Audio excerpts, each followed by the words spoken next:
Okay, let's go through the most commonly missed questions so that we can retest tomorrow and hopefully do a bit better and get our grades up. So here's the thing. I know several of you guys probably do not have the things written down in your notes that you actually need. So I'm going to give you a chance to pause the video. If you need to have this stuff copied down, or if you want to recopy it so it's all on one page, this is like your cheat sheet for the test. There were some very easy questions where all you had to do was say, these angles are alternate interior, and we know alternate interior angles are congruent, because you would have had that written in your notes, right? Now, again, you would have to identify the angles correctly, but several of you guys identified the angles correctly and then gave the wrong relationship. Yeah. So I'm going to give you a second. You can pause the video here, and I'm going to scroll down. If you need to copy these pieces about the angle relationships, go ahead and pause the video and copy if you need to. Otherwise, keep going. Okay, I'm going to scroll down so you can see the next part. This is about parallel lines, perpendicular lines, coincidental lines. Let me get my video out of the way. Again, pause the video and copy if you need to. If you do not have this written down because you weren't doing what you're supposed to, yes, pause and copy if need be, otherwise keep going.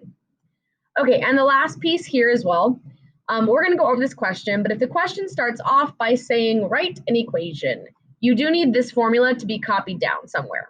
So like I said, even if you have everything already copied, if you'd like to have that all copied on one paper so it's good to go, it's all in one place, it's your cheat sheet for the test, that's all the information you need. So let's go ahead and go from here. Okay, so let's talk about some of the common mistakes with proofs. Guys, I wasn't joking. Oh my gosh, it hit me right through the heart. The first reason is always given. If you have a proof, it doesn't matter the situation. So for example, I meant to pull it up here. Every single proof you come across, given is the first reason. So looking down at the test, why not? Oops, not that one. Sorry for this little delay here. You can just hang tight. I meant to have the test pulled up already. Oh my gosh. Unit 2 test. There we go.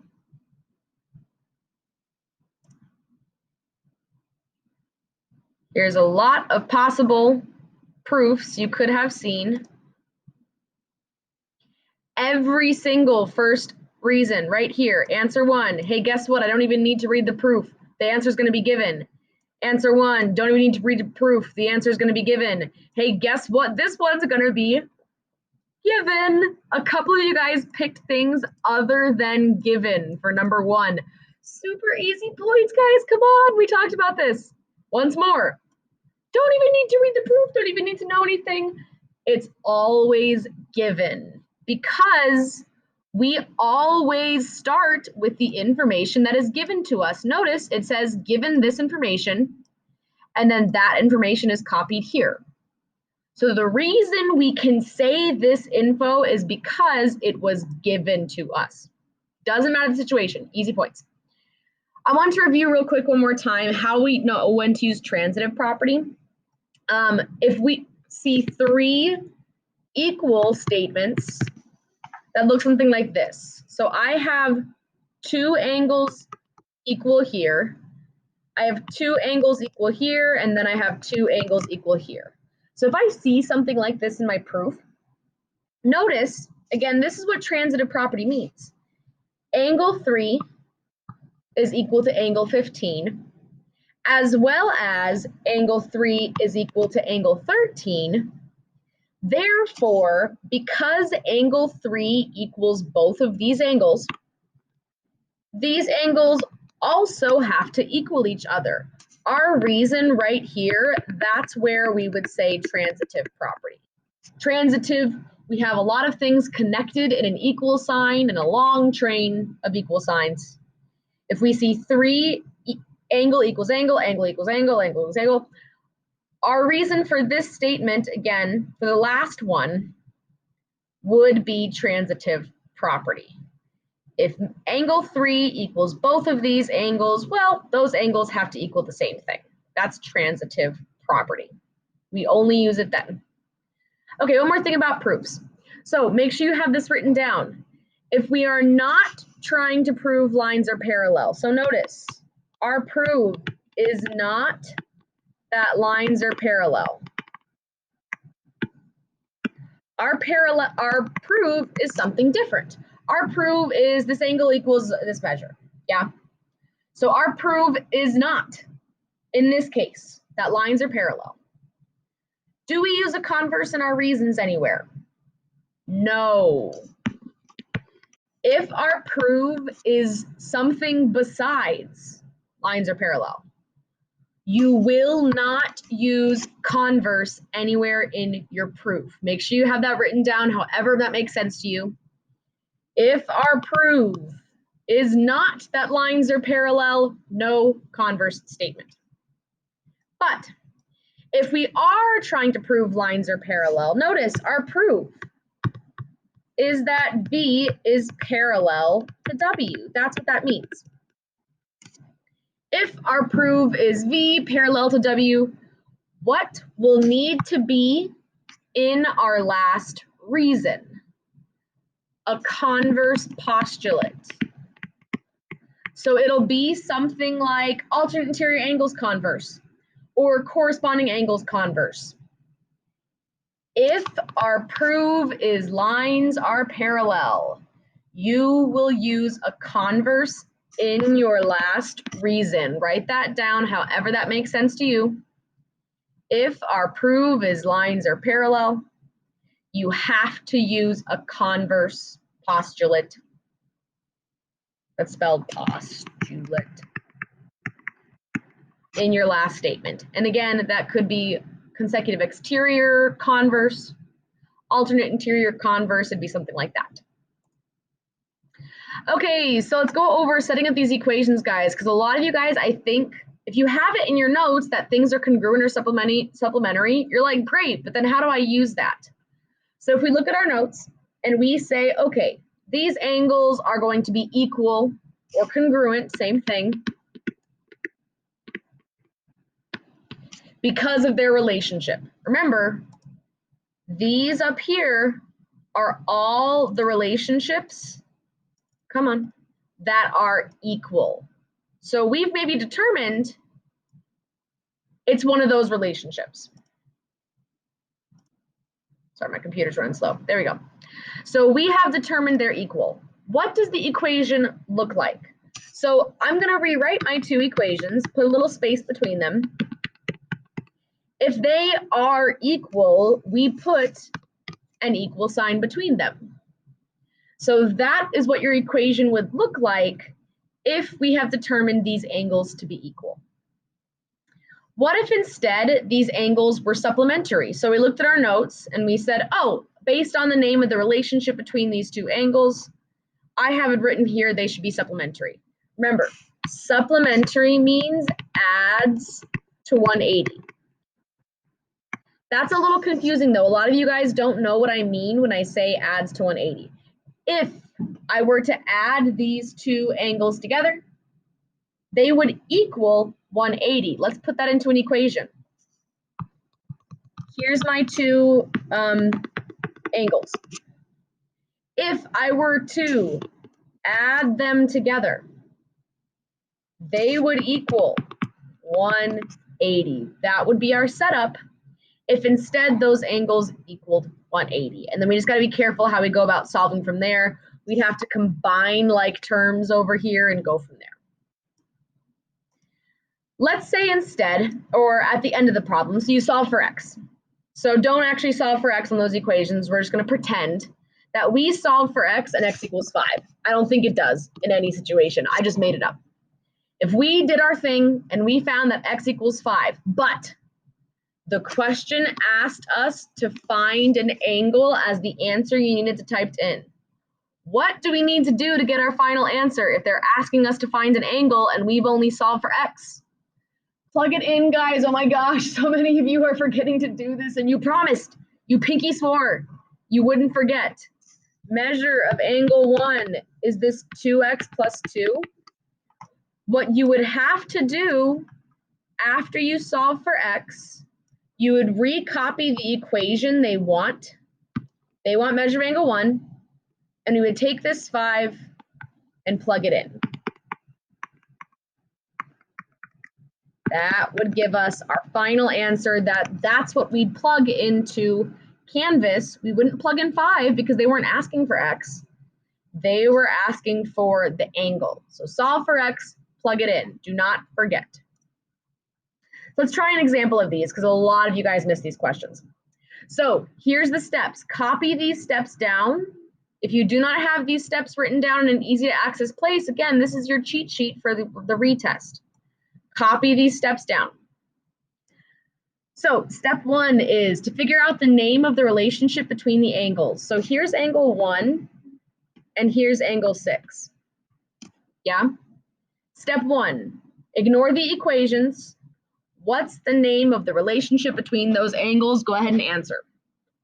These are consecutive exterior angles. If you cannot get that correct, you will not get these questions right. You have to know inside or outside of the river, same side of the bridge, different sides of the bridge. These are on the same side of the bridge. They're both above it. Oh, I'm sorry. I said it incorrectly. But they are outside the river. Here's outside my river. Consecutive exterior.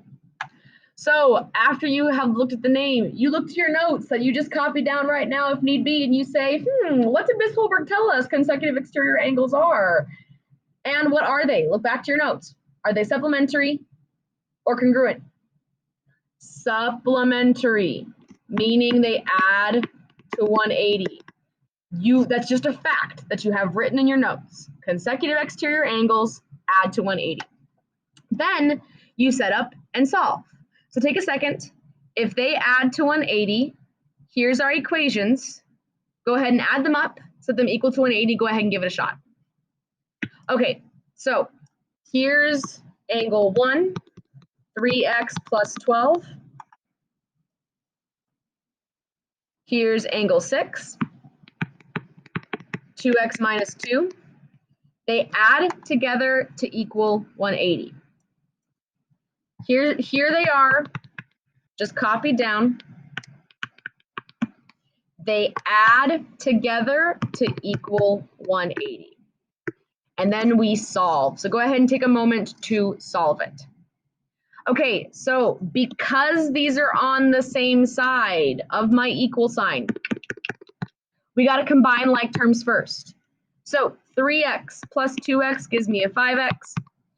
Positive 12 and negative 2 gives me a positive 10, and that equals 180. I'm going to go ahead and subtract this 10. Excuse my terrible writing. I'm going to move it over here. I still have 5x left over equals 170. I should divide by 5. And let's do 170 divided by 5. We should get 34.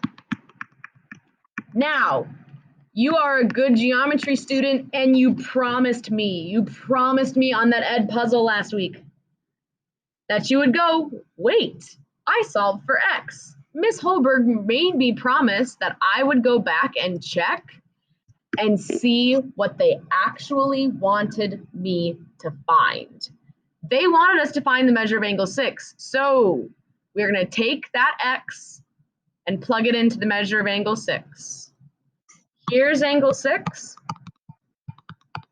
I'm going to take my x and plug it back in. 2 parentheses 34 minus 2, whoops, sorry, equals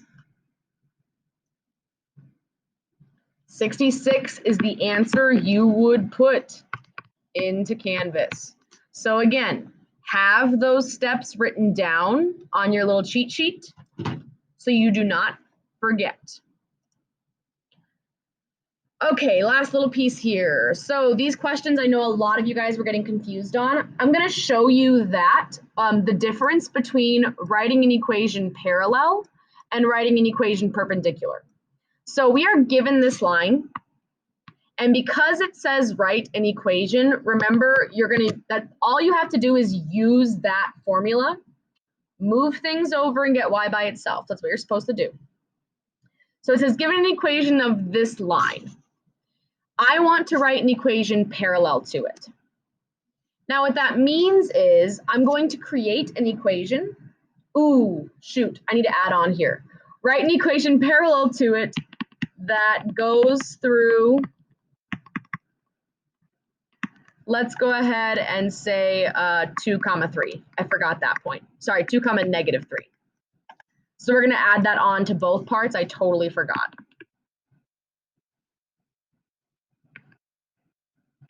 Actually, let me check something real quick here.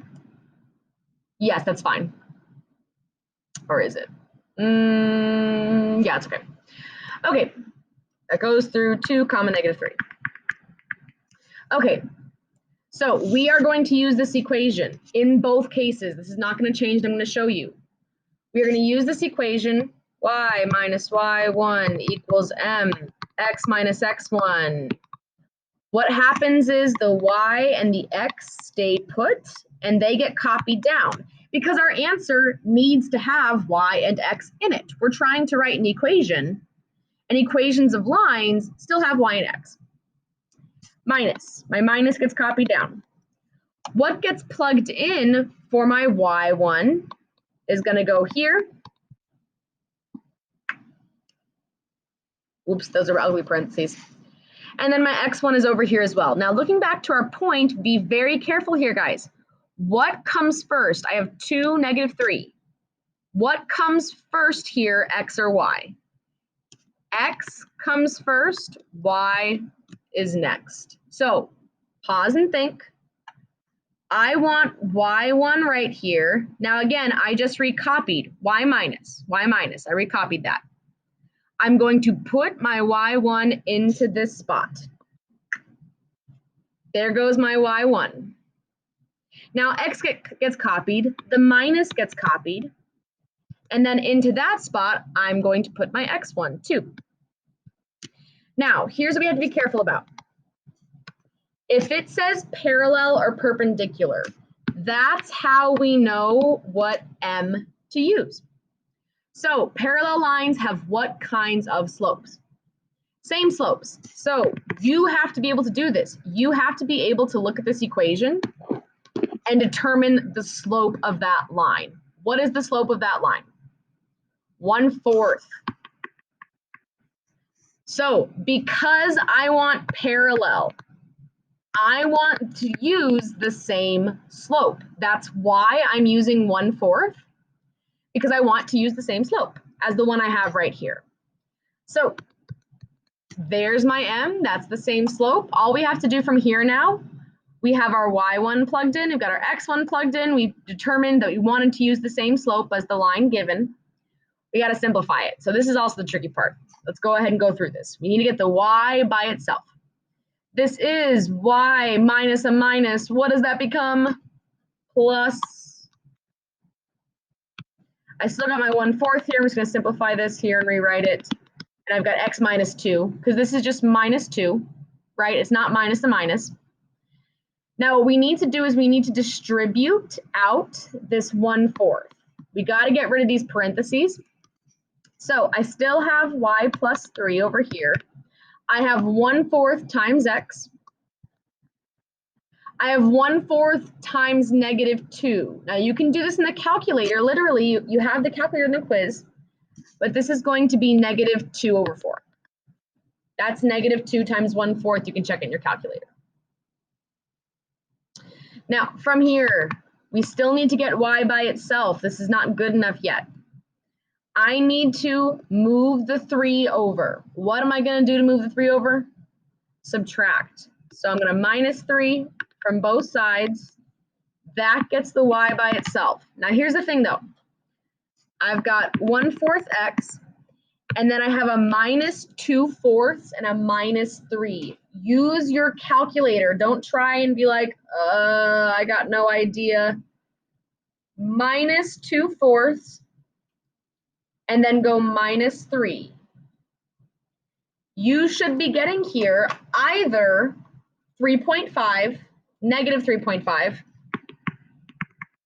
or if you have it as a fraction, you would have gotten 1/4 x minus 7/2. This is how you're probably would have seen it in the test.